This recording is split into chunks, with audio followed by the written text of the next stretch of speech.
to Muffin Talk.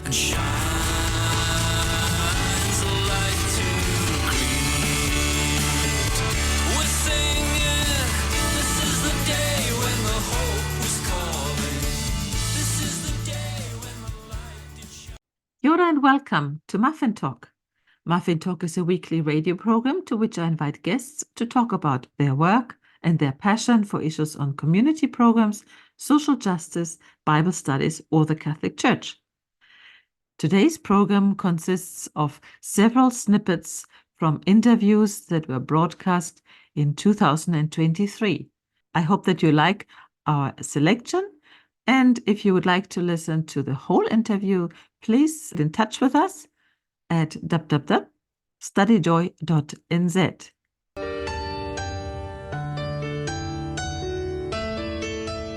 We just want to create a norm, a new norm, where people with any kind of impairment, any kind of a disability or condition or challenges that would inhibit them from worshiping fully in a faith community, that it would just be the norm that hospitality would be extended to them just the same as anybody else.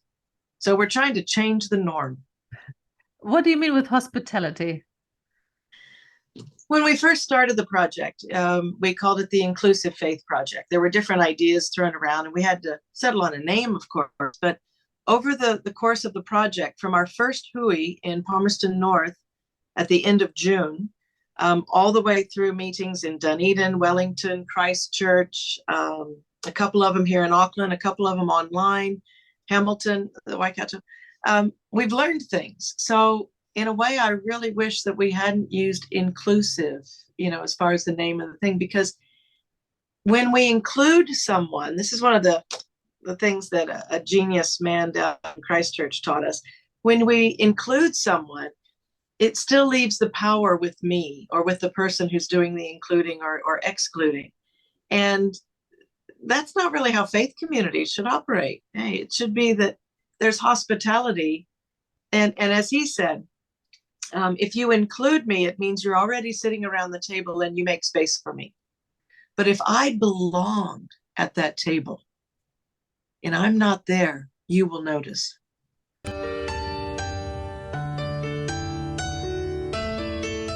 The problem about nightmares is that they are dreams.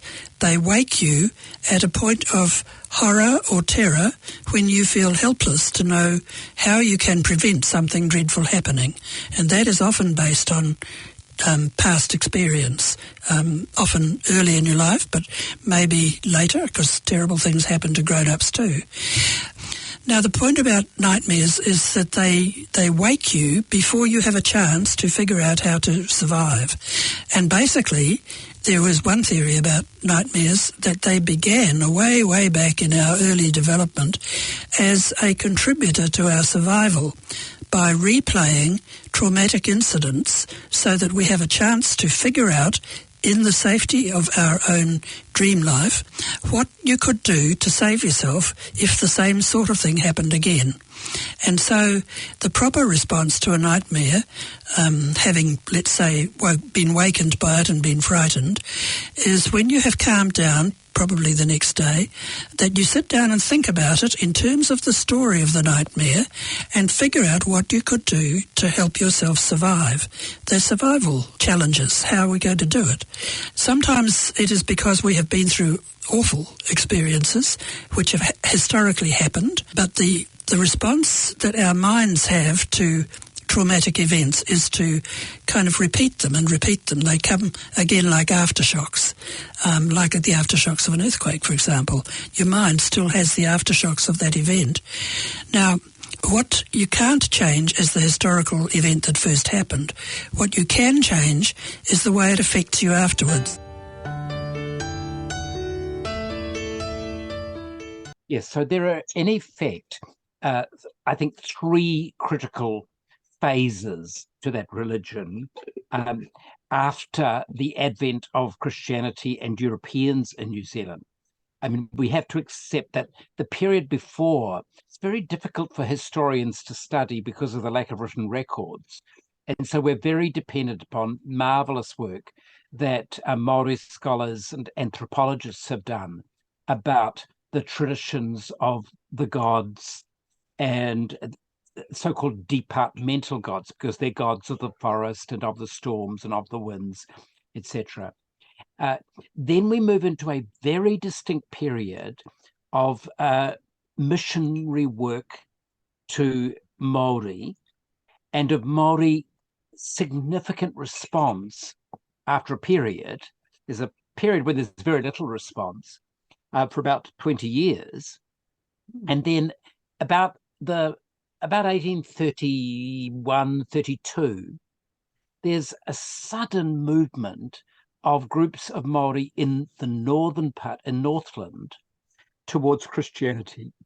And then by the end of by 1840, there are three principal Christian churches operating among Māori. There's the Anglican Church's Church Missionary Society, the Wesleyan Methodist Missionary Society, and the Marist Mission of the Catholic Church.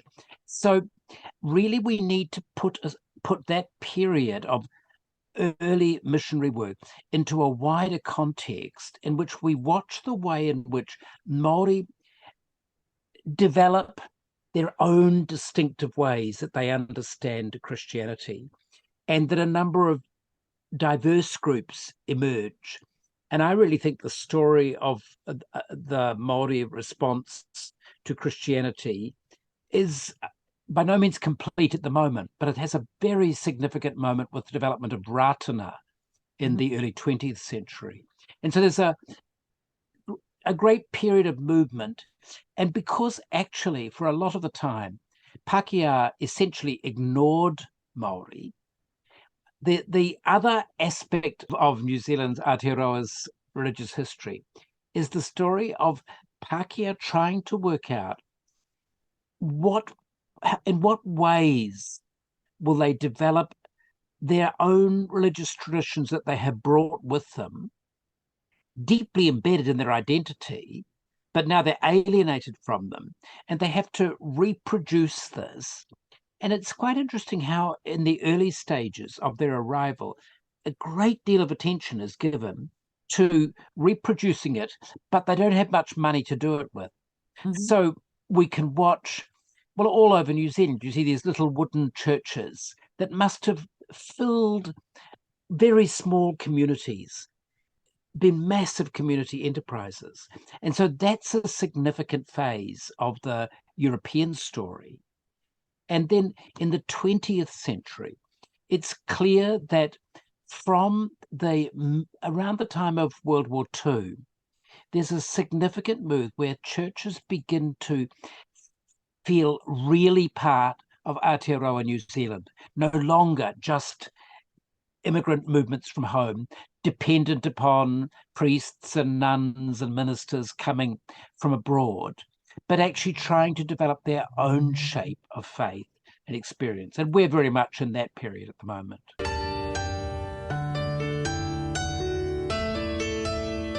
I was always interested in that very fundamental needle and thread. And then at home with young children, I was knitting, I was doing macrame. It was just starting at that stage. I was doing a whole lot of things with my hands with threads. It was safe around small children because when I wanted to do things like screen printing, they would have created havoc around it. And if I'd worked with other media, it would have been a lot more dangerous. So I could always have something on the go. And so once I started doing it, I realized that this was known as women's work. And I wanted to legitimize it and say, it's not just women's work. Women make art out of these things. And so it was that my early feminism came out, and I started making artworks that used textile medium.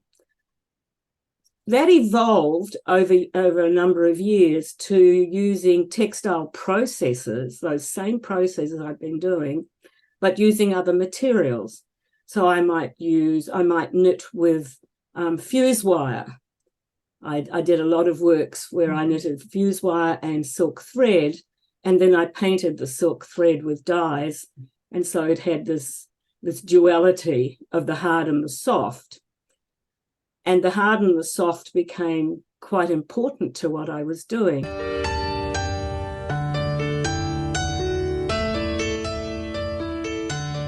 And yeah, and then a war broke out, civil war, and they came to our village one day, cleaning it up. That's how they call it, even cutting down the trees, kill anything that moves. So I fled to Ethiopia, me alone, because they came to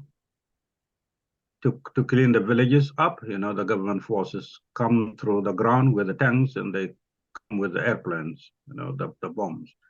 So I fled to Ethiopia by myself because we are disarray. It was a war. I did not know where my family was. And I think at the time I was 13 years old, so fled to Ethiopia. Stayed there as a refugee in a refugee camp. Then my family joined me later, some months later, administration.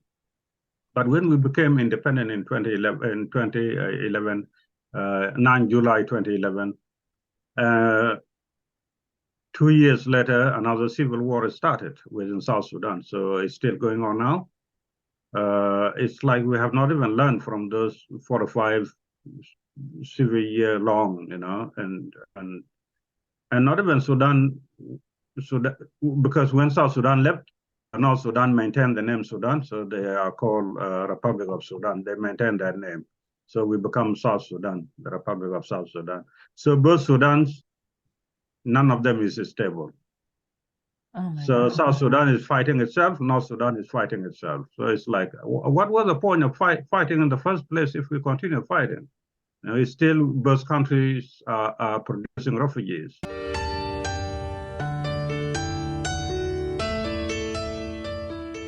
I mean, I believe that all of us as members of parliament, regardless of which side of the house, we sit on, that we come to this place to try and contribute to positive change. Now, what that change looks like will be different, and how we achieve it will be different as well, based on where you come from and where you sit in the house. But as an MP and now as a minister with a few different portfolios, I do believe that I am able to contribute to some change, and that is a huge privilege, really. And particularly as the Minister for Diversity, Inclusion and Ethnic Communities, I mean, we have, close to 20% of New Zealand's population is made up of people who identify with an ethnic community. And we have about over 213 ethnicities represented across Aotearoa New Zealand. We collectively speak over 170 languages, belong to different faith communities, a huge amount of diversity that we have in this country. And part of my role is to look at how we make changes to ensure that our diverse communities are supported to be able to thrive.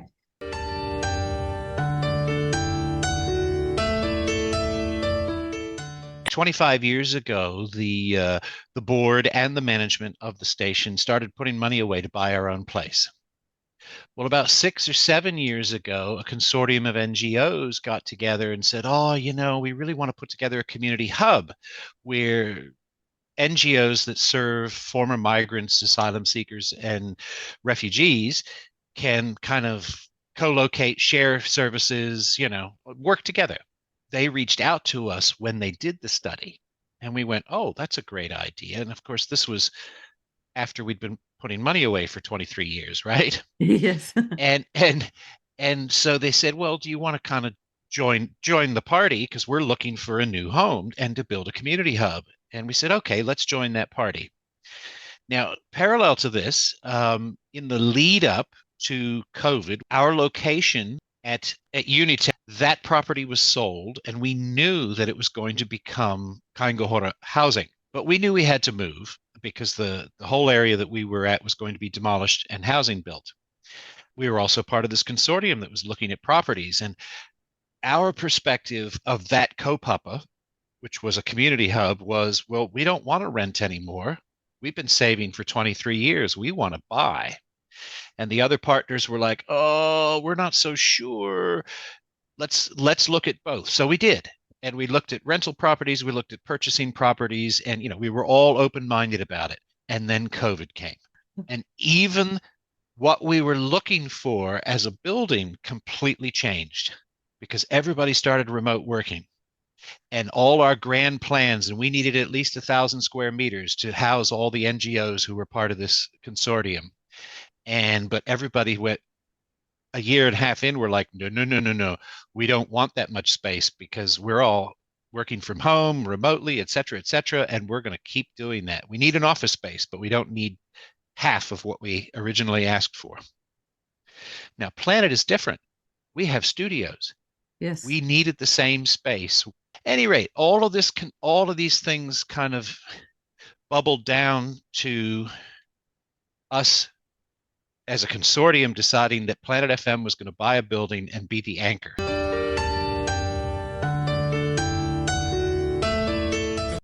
It's very important that we actually think that we're gathering about the Lord's table. And people think that's very strange because for most people, the experience is going into a church at which the area where things happen, the sanctuary, is at one end. And then in the middle of that place, in Anglican and Catholic churches, there is a thing called an altar. And it's very much like something you watch that happens down there. And it's not unlike a stage set in a theater. And it's not unlike the table where the science teacher does an experiment and they do something and you watch and participate by watching. But one of the things that happened in Vatican II was the awareness that since everyone is a celebrant, the whole people are celebrant, we are all gathered at the table. And it was that insight that led to all the rearrangement. And there was unfortunately a very simple explanation, which I think a lot of priests, that was the only way they could understand it. They didn't think their way through the theology. And certainly when they were trying to explain it to their parishes and their communities, what they said was, oh, well, we want everyone to be able to see. So it was made into a thing called seeing. And what they often did was they pulled the table out from the back wall, maybe 5 feet, maybe a few meters. But it was, again, they failed to see that it wasn't about seeing. It was about having the experience that since we're gathered at the Lord's table, that we actually do what we say, gather at the Lord's table.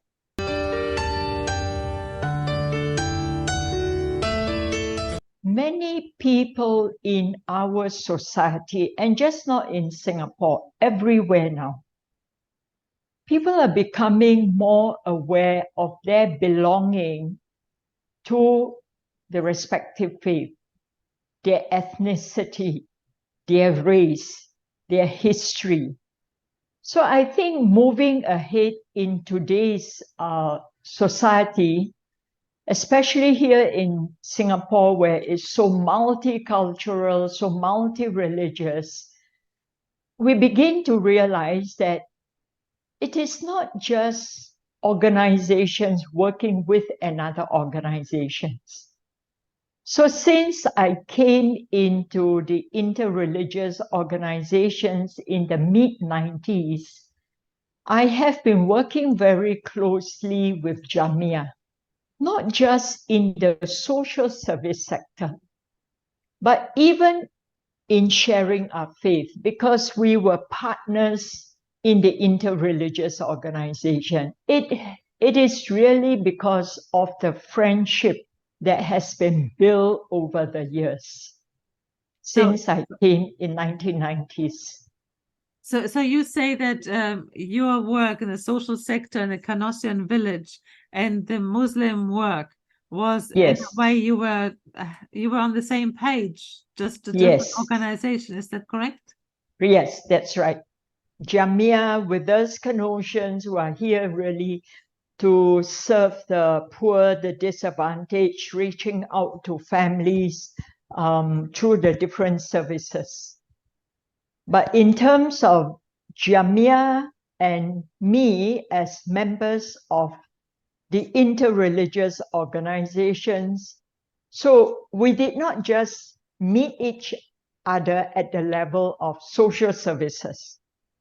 It is really a relationship that has been built between a Muslim and a Catholic over the years.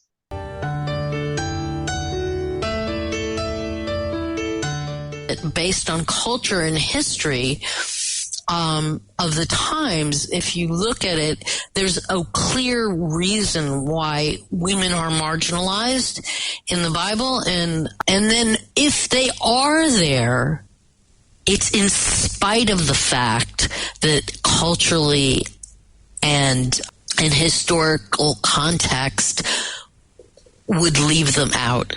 So you need to understand that when they are there, they couldn't get away with not mentioning them because you wouldn't be able to understand the story without them in it. But in general, they weren't meant to be there because the way the Bible, if you unpack it, is talking about things is very tribal. So in other words, Abraham represents a man, but he represents much more than a man. He was a community of people who were connected to his family. It was him, his wife, his kids, his father, his all of his servants, and the people who thought what he was saying was cool, and they all moved as an enclave. People didn't travel by themselves in the desert in the time. It was very unsafe to do that. So whenever you see individuals, they're actually representative of a group. So Abraham was a tribe, and his sons were each time a tribe, and all of Jacob's sons were tribes. And tribes were never named after a woman. They were named after men. It was a patriarchal society.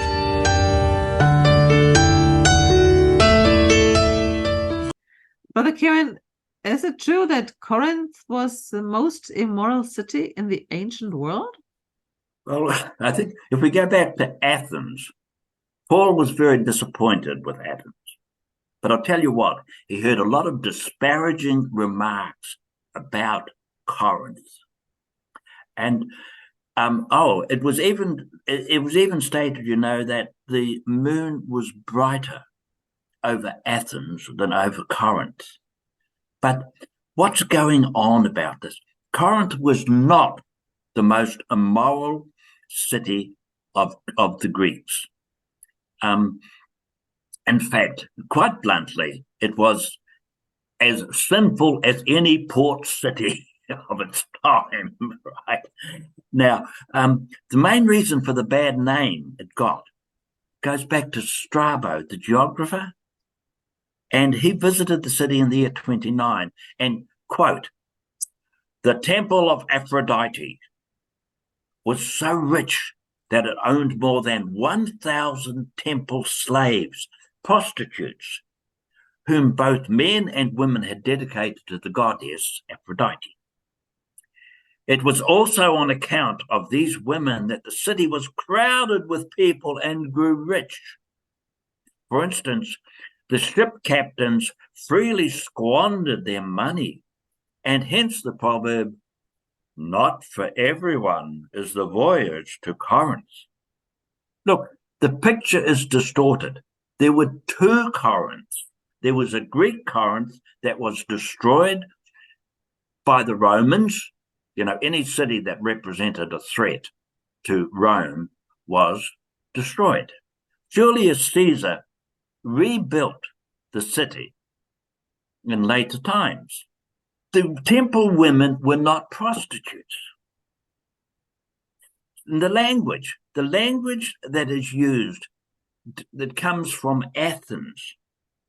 Athens was a cultural and literate center that envied Corinth its wealth, from as early as the 4th century.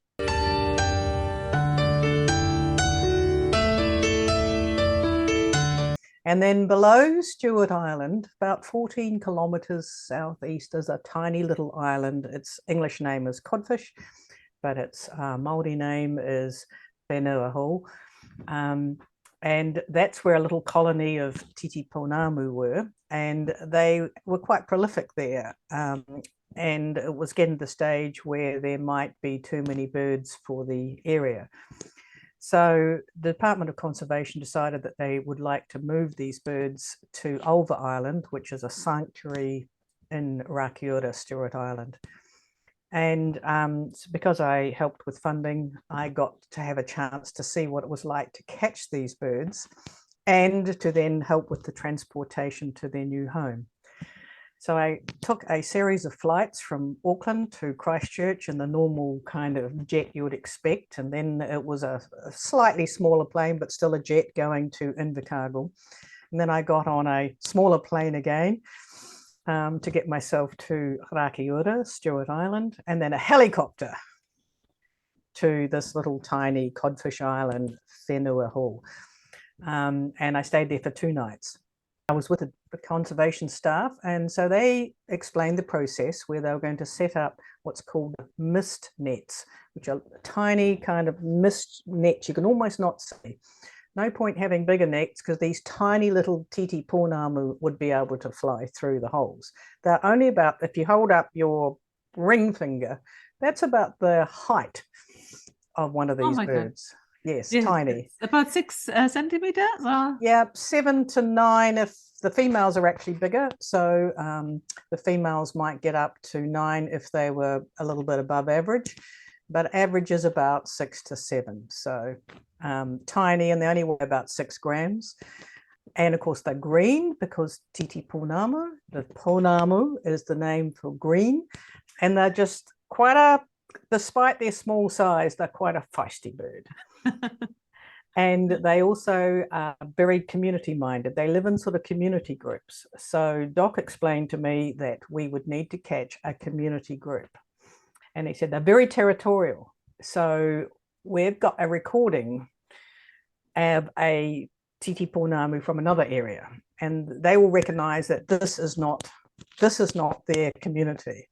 And this bird is going to be, you know, taking their precious insects that they eat. So we set up the mist net, and we were on one side of it with the recording playing the non-belonging Titipounamu. And the community, it was like just amazing. They sort of came out like missiles, you know, rushing towards the sound, making these almost out of human hearing, kind of a noise like a fantail, a pee waka waka, sort of little zzz, zzz, zzz, like almost inaudible, but they would hit this mist net like a projectile, you know, so you'd see the mist net bulge out towards you, and then that would capture the bird as safely as possible.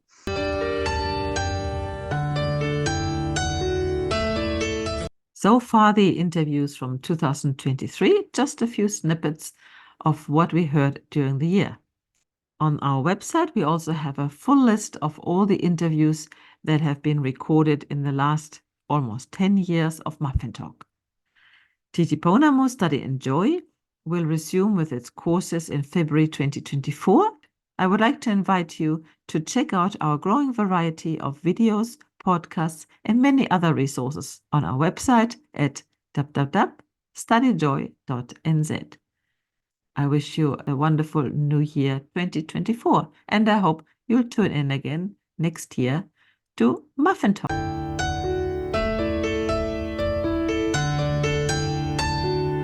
Out there, oh, peace is calling.